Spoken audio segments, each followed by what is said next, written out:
So today's video clip is a continuation of pattern of vessels, and we're going to continue on with morphology of blood vessels.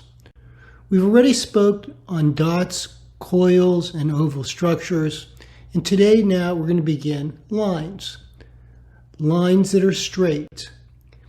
These are straight or slightly curved. They're elongated lines, and they're often characteristic of una or intradermal nevi. Curved or comma. Here we have a linear curved vessels with this specific image, the so-called comma vessels. These are highly suggestive of dermal and congenital nevi. In this case here, we can see the slightly curved or comma vessels in polarized mode, and we even see it better in the near ultraviolet light mode, these beautiful slightly curved or comma vessels. Serpentine radial vessels, also known as crown vessels. These are linear curved and occasionally branched vessels in a peripheral radial distribution. The vessels often extend into the center of the lesion but do not cross it, and there is a differential most commonly seen in sebaceous hyperplasia and occasionally with molluscum contagiosum. Here we have an example using the vascular enhancer, where we see these serpentine radial or crown vessels. The yellow-white or lobule structures are also known as popcorn structures, very characteristic of sebaceous hyperplasia. Half-looped, hairpin, and twisted loop vessels. Here we see these half-loop vessels and twisted loop vessels. And there is a differential which includes the non-melanocytic neoplasms of seborrheic keratosis, keratoacanthoma, and basal cell carcinoma, and for melanocytic lesions, melanoma.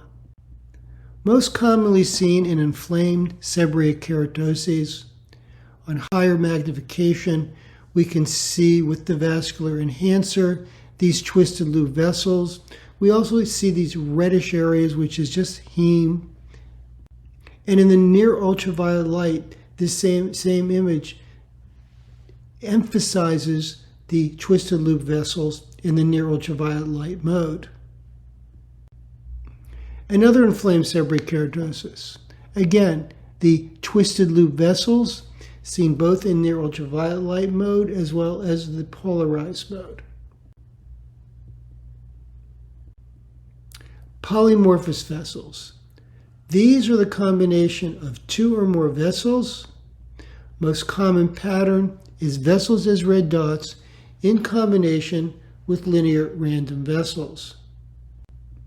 This can be seen in melanoma, atypical melanocytic nevi, Clark or congenital nevi, as well as lichen planus-like keratosis.